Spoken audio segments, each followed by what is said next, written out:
Chipciu, 2-1 aici, cu Dan Nistor. Nistor! Aha, Nistor, gol! Dan Nistor! 1-0 Clujul! 2-1 aici. S-a simțit. Până a venit Betten, Nistorul îl așteaptă, îl scoate ușor din joc. Nu te așteptai să dea cu stângul pentru că este dreptaci, dar prinde bine. Nici nu mă așteptam ca Robert Popa. Bahasa.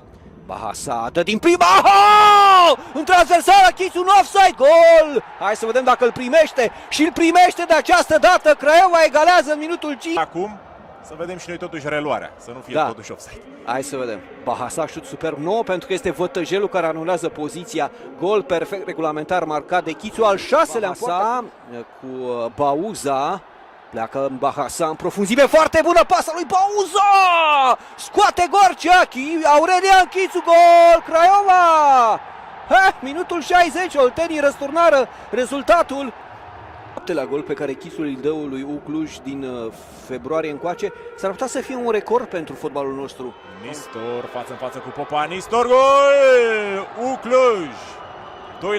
2-2, poate un rezultat echitabil. Ținut penaltul și reușește egalarea. Portarul n-a avut nicio șansă, cred că a plecat un pic prea devreme. Pauza, un pic neatenție, ardelenii. Pauza în zonă centrală, Sidibe! Gol Craiova! Pentru a doua oară Oltenii în avantaj. Recuperează Bauza, e meritul lui. Ține de minge un pic cu capul în pământ, dar dă drumul la minge apoi la fix. Pentru că dacă întârzia, îl băga în offside pe Sidibe, care cu latul frumos trimite pe sub Gorcea. Excelentă faza, excelentă așteptare, da, fără îndoială. Chipciu direct cu Popa, Chipciu, gol! Gol! Să trăiește Alex Chipciu, îl salutăm și noi. Începutul celei de-a treia. Chipciu aici preia cu dreptul și trage cu... Chipciu pătrunde și nu-l atacă nimeni. Chipciu are un de șut, mingea este deviată. Gol! Clujul în minutul 86! 4-. Cum se zice în ardelenește? Tulai, Doamne! Ce meci! Și cu șansă. 14, Dugandzic! Cu emoții, dar este 1-0 pentru Rapid, dezorientat. Să fie dreapta Bancue. Cârjan a la construcție. Cristea nu e foarte decis, Cristea, și acum e deposedat de Dican. Această fază foarte periculoasă cu Dican, centrare fața porții, intervenția lui Săpunaru, minge ajunge la Pinson, care egalează în Giulești după o uriașă eroare a lui Cristea. Poate că va pierde meciul, nu știu ce se va întâmpla. Dar jocul este clar încurajator, recuperarea lui Florescu, 3 contra 2, așteaptă Camara, Florescu ține cam mult de minge.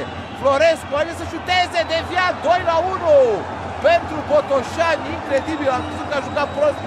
Iată momentul. Nu pare să fie. Recuperarea lui Florescu. Cine era? Cârjan? Cine era? Apare Cârjan acolo. Cârjan pare să e important, n-am văzut. Ostache, centrare și e golul de Dugandzic. 2-2. A fost votat oricum Iorițe, că era oricum penalti. 2-2 egalează. Pleacă de la această recuperare, ok. Un offside pe aici, undeva. Aici nu e. Niciun caz offside. Aici. Cred că e talpă. Cred că pune talpă acolo Neguț, însă Dumitrașcu oricum reușește centrarea. Șansă bună pentru Căr. Gol! 1-0 pentru UTA din minutul 31.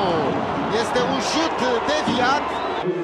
Neguț se scoate ușor din joc, execută și înscrie. Maștoat reușește să restabilească în minute din repriza secundă. Mâna pe adversar, inclusiv din punct de vedere fizic. Gol! Înscrie Mino Socris în acest început de repriză secundă, prelungire pe spatea lui Paraschiv, centrarea lui Iancu, o schemă care... Acțiune bună aici. Cordea își face mingea pe stângul, trece, îi pasează lui Popescu. Popescu! Gol minunat! Înseamnă să ai jucător de clasă, o realizare de care... A fost suspendat în ultimele 2 etape. Tavi Popescu ne aduce aminte de... Și atât pe Companio, care rezolvă treaba, nu știm cum. 2-0 pentru FCSB, ăsta este fotbalul. Unii dau în bară, ceilalți... La oțelul, iată faza, din degajarea lui Târnovanu. Are asist. Clar, are asist. Nu. Jivulici sare la cap acolo cu Tavi Popescu. Asist Coman. De nou foarte bună, să vedem un șut care duce mingea în poartă, 1-0 pentru Iași. Cred că golul este înscris de Luis Felipe, brazilianul care a mai jucat la Liefering. Devierea lui Luis Felipe. Centrează destul de bine. Mingea este respinsă de Popescu, faza continuă, Voituș, 2-0.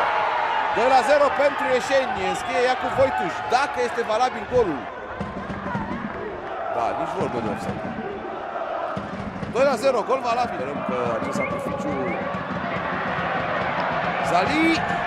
Sali reușește să înscrie. Da, este offside. Gol anulat. Sperăm că fanul va reuși să calibre. Nu sunt convins, cred că este gol valabil. Dacă am văzut eu bine, îl scoate din offside Stefanovic. Să vedem.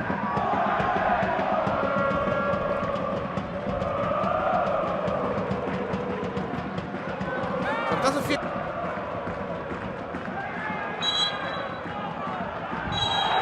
E gol valabil, 2-1. Are importantă a lui Vână. O piruetă, intervine în coată Roman. Jatoba. Jatoba! 3-1, superb!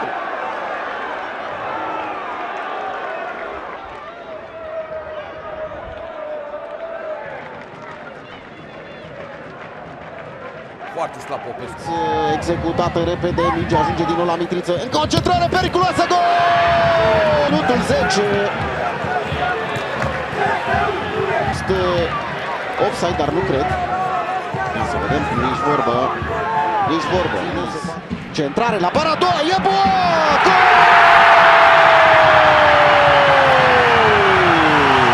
Și Universitatea Craiova. Centrare perfectă. Ce centrare de Taxidis. Marcelo Lopez. Se execută, atenție, Nemeț, bară și este gol! Să vedem dacă a fost offside. Stai să vedem că s-ar putea să fi fost Golul este offside. validat în condițiile în care Petrolul și-a dominat adversara în această seară. FC Voluntari încurajat. Aici nu este offside, mingea vine din zic, Nemeț îl pune la treabă pe portar. Aici e discuția.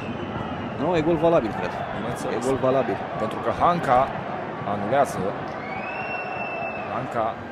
Și, să vedem acum pe Petrol, o degajare greșită, Nemeț, 2-0! Nemeț cu primul gol în acest campionat după două pase de Ștenii plătesc tribut. Deci au repus mingea de la centru, Robert. Exact. Și au pierdut-o. Fii atent, aici pasă la portar. Și asta este degajarea sezonului în Superliga. Iar Nemeț ridică balonul până la urmă, nada, Poli. Să vedem aici, în partea cealaltă. Mingea trimisă în fața porții și primul șut spre poartă. Ce simplu e fotbalul. Gianfranco, e simplu, nu? Și drept. Da. Dar cum ajung aici? Hai să vedem cum ajung aici. Aganovic, care îi fură practic această minge a lui Politic. Politic, cum se pune accentul, că... Nu fi offside. Atac dinamoviști pentru că sunt Gheorghe decât să... Rămâne jos. Sunt 3 contra 1 aici. 3 contra 1. Bară, inclusiv bară. Faza continuă și se încheie cu gol.